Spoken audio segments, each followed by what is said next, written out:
No, yeah, let's not miss out on each other. I'm ready, oh, but I'm just waiting for this one. Let me just do it like that because I don't think this song wants to. Let me just be the sunlight. Hold on, music. Hold on, music. I've been waiting for the sun now for almost 2 hours, but since the sun is not coming out, I'ma be the sunlight. I'ma be the sunlight. Classic. I've been laughing so much. Woo! Whoosh! Welcome to another exciting episode with the Talk Shop with Lola Day. You are very much welcome to my channel, and thank you for the love and support on my last video. You guys sent in so many requests. Oh, I want another cooking vlog. Yeah. Thank you so much. I really love and appreciate. And if you have not seen the video, are you not tired of eating rice and spaghetti every time? You don't want to shock your palate. You don't want to. If you want to, go and check the video, be good, and drop a comment. Thank you so much. So what's for today? Today I will be discussing African parenting and how dramatic African moms are, and funny childhood experiences, just to pinpoint my, what's it called, just to buttress my point, something like that. English is hard. So that's that on that. But before I start, I will be giving like a background story. And what else?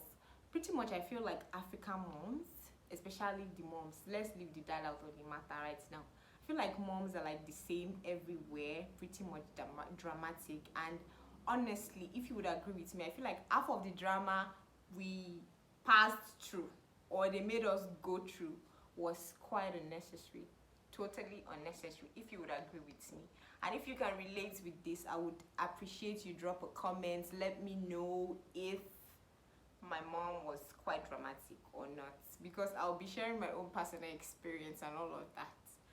And what actually inspired this conversation was the fact that I had a conversation with my mom some weeks ago, and we were discussing, we were having like this at conversation about guys, and she was asking me that, oh, so who am I talking with and all of that.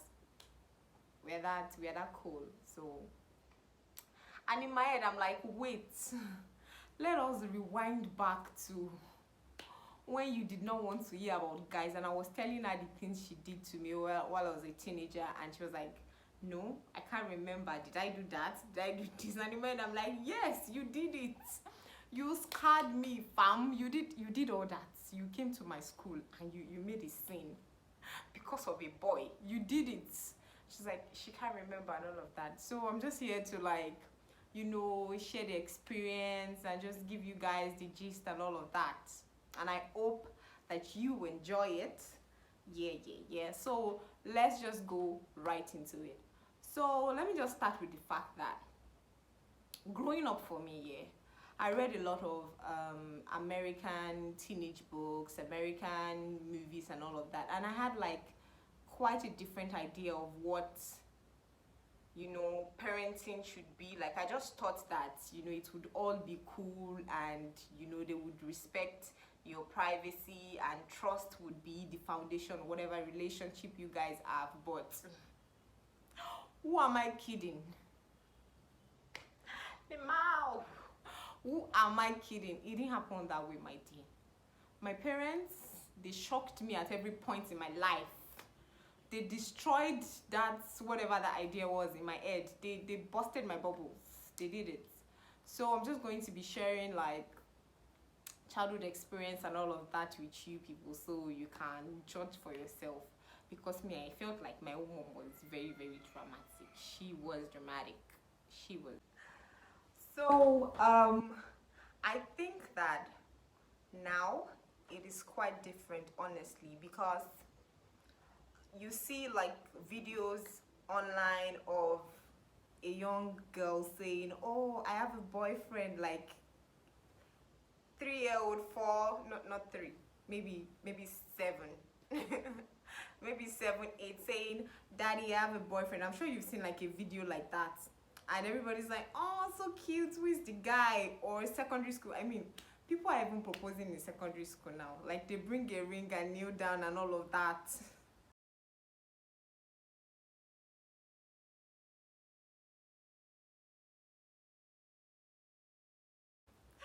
But for our own set, for my own set, for me, it wasn't like that.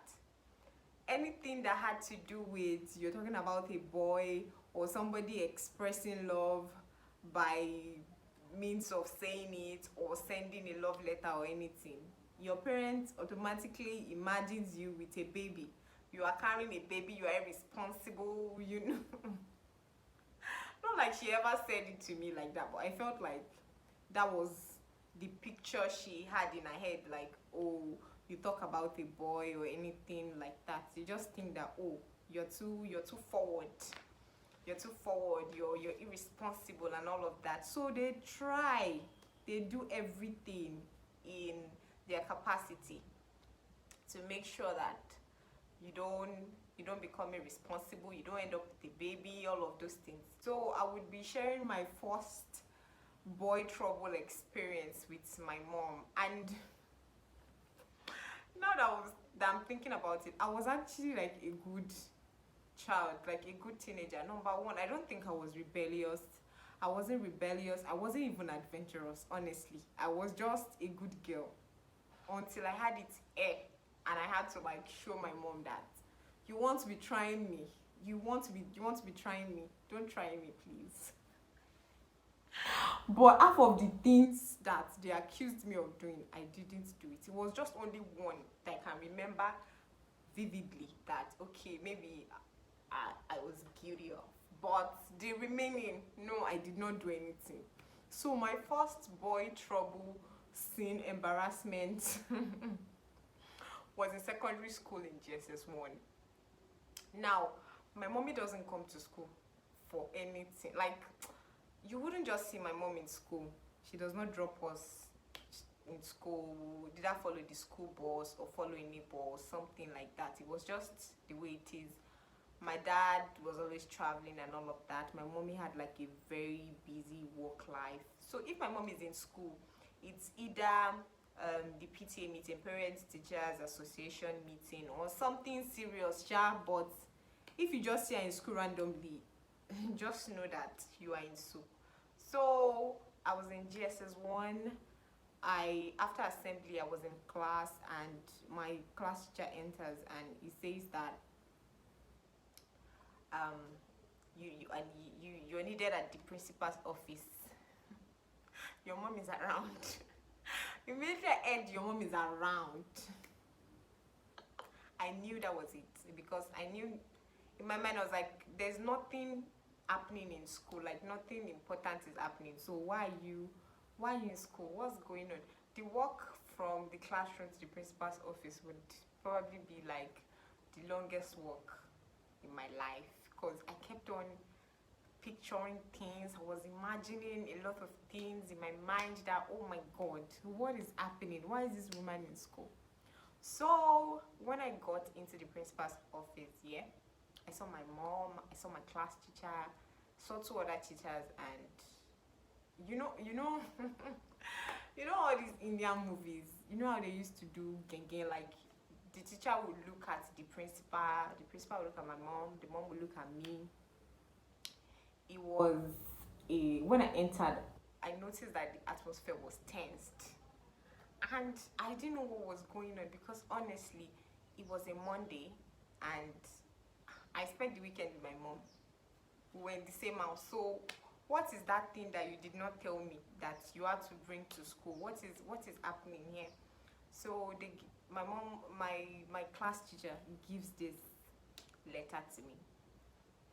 He gave me that letter, and I opened the letter. I didn't know what was going on. The handwriting wasn't mine, and I was reading stuffs in this letter. Not stuff. I was reading stuff in this letter, and it was quite intense. The letter, it was a love letter, by the way. Oh my god, I'm sorry. I'm sorry that I'm laughing. open this letter, and I'm like, number one, this is not my handwriting. There was no way in the world that I could have written this. So I looked at my mom. I'm like, this is not my handwriting, and this letter is not my own. They were looking at me like, oh, they saw it inside my new general mathematics textbook. They even brought out the textbook. Of course, my name is on a textbook. I was like, I don't know how this letter got into my textbook. Then I remembered that I borrowed someone my textbook. So I was like, okay, I give someone my textbook, blah, blah, blah, blah, blah. Something, something, something. They had to go into the class, you know, cross-check this person's handwriting, made sure that it was the same as the letter. At the end of the day, it was just a lot of drama. They called myself, the girl, the guy involved. The guy involved was the person that the letter was addressed to, was also in my class. Called us to the office, and a lot of advice and, you know, serious talk. In my mind, I'm like, it's not, nothing is this deep in this life, because you embarrassed us in front of the class. Everybody was looking like, what is going on in this place? Why are these people taking it serious? And the way they were all talking about the future. You have to be serious. This letter was not even that hard. It was something about, I like you, I want us to be friends. Like, it was that simple. But I'm sure the way they were reading it was like, oh, I wanted to elope with the guy, then, or my friend wanted to elope with the guy or something. It was very embarrassing, honestly. They created a scene, and in my head, I was just thinking that it was quite unnecessary. Like, it is just a letter, fam. It's not deep. Nothing is deep about this letter. So just let it go. Number one, you didn't have to come to school, mommy. You did not. And the fact that you watched this video is just funny. So I felt like it was dramatic. And all the teachers to doing the moves, saying, oh, and she looks gentle. And she did it. Please, okay, get out. Now, the second boy issue that I had with my mom again was in secondary school. Note, I changed school. So this was also in GSS 2. And it was also a love letter too. At this point, I know some of you are thinking that Shofi love letter Shein. Why is it that it is always a love letter? Why is it? But this love letter was actually addressed to me. So I don't know how this played out, Sha. It happened that I was in the hostel, so it was the guy from the boys hostel that wrote this love letter to me, and I read the letter, and in my mind I'm like, oh, please. Especially the experience I had in like my first school. I was like, please, I don't have time for all this kind of, I cannot allow my mommy to come and disgrace me. So I threw the love letter away. I discarded it in my mind. Anyways, we had like the midterm thing, went home, got back to school. All of a sudden again, I saw my mom in school. What? Your mom is around, blah blah blah, this. She brought out this school. Who is the guy? She came to the class. Who is the guy that wrote this love letter to my daughter? Wow. How did you find this love letter again? That means that she probably searched my bag. So that's what I'm telling you about privacy. It does not exist. All this one that you would watch movies that they will be saying parents don't snoop around. You don't want to offend your kids. Lies. I'm sure that letter was in my box. The box I brought back from the hostel, or inside my school bag. But I don't know how she got that letter. She came to school, they called the guy in front of the class. Honestly, it was embarrassing. It was. Because in my head, I'm just thinking, why would you even do this? Call the guy. My daughter is not ready. Sorry, I'm distracted. My daughter is not ready for a relationship. All these serious, heavy talks about how we have to face our books and all of that. Man, stop it. So that was like the second experience that I had which I thought was dramatic too. Coming to school to create a scene. For what? For why? Meanwhile, people were getting pregnant around our neighborhood. I think that kind of increased her fear, like it acting it. So she was a bit concerned, but it's not like I talk to guys. I don't even like I'm in the hostel. So why would you? Why would you? Why would you come to school and come and embarrass me because you saw a love letter in my bag? That's that about that. So another memorable experience was with my dad, and I think this one was just quite weird. But yes, I was actively involved in this one. So this one, I think I was in SS2, if I'm not wrong. Yes. So I got back from one particular lesson. I don't know. I got back from somewhere, entered my room, and I noticed that I didn't take my phone with me. So I noticed that my phone was not in the room, and I was seriously bothered that, oh my god, where's my phone? Blah blah blah blah blah. At some point, I was just like, oh, maybe it fell somewhere, or that I would find it at the end of the day. So not quite long after that, like an hour later, my mom got back and she handed over the phone to me. Meanwhile, my mom left before I left the house, so she didn't leave with my phone. So I was wondering how my phone got to her. So she told me that my dad's assistant brought the phone to our office. At this point, I'm just wondering, okay, how did my phone get to my dad's assistant, and like how did you get a hold of my phone? So apparently this what happened. My dad, after I left the house, my dad came back to the house and he said he had something to do in my room or something like that. Maybe wanted to pick the iron up. Don't know the story. Isha said that he entered my room and he noticed that my phone was saying no space for message or something. So in my head, me, I'm just thinking that why were you in my room in the first place? Like, what were you looking for, sir?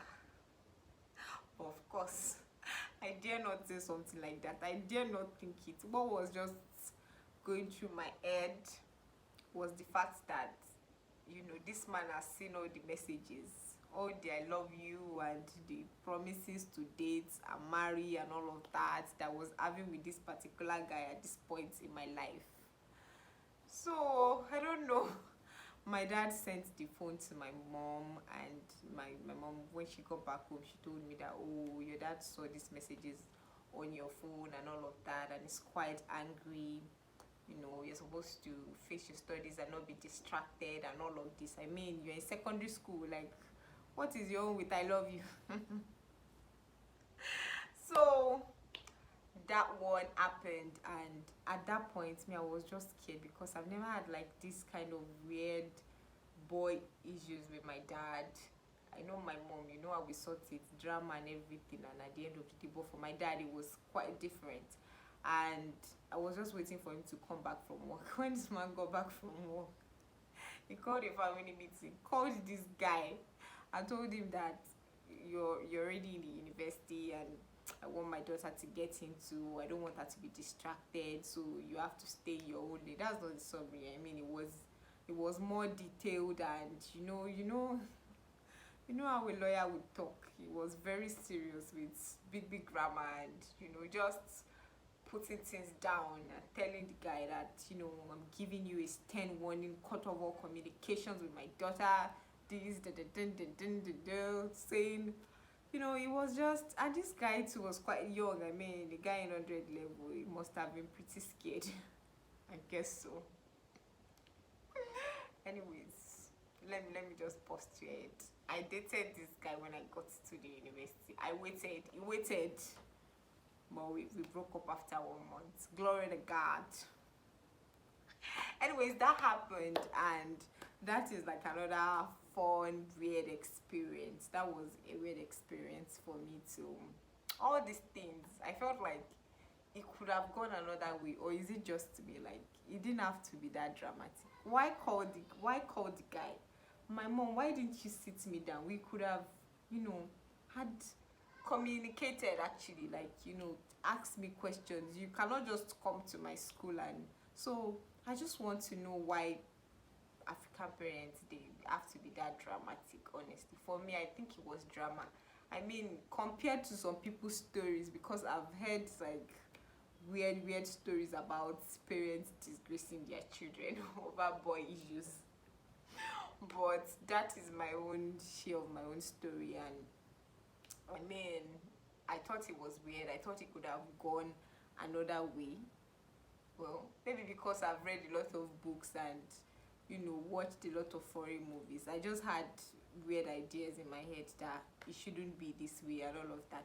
And the funny thing is that these parents will be thinking that it's all these things that they did that, you know, shaped us into the wonderful children that we are right now. Because right now, a girl is quite responsible and, you know, I'm a daughter to be proud of. But my mom, when I was having this discussion with her, she kept on saying that I should be all those things that I did that, you know, don't please, they should not be thinking that thing, because a good child is a good child. We talk to ourselves, you know, we have a way of figuring out life, and it is not by all these you know, weird measures that they take that shapes us into who we are. Honestly, parts, yes, I agree, but not all this ash, you know, what is, it wasn't that ash, but I mean, I don't know, but honestly, it is what it is. So you know, that was some of my experiences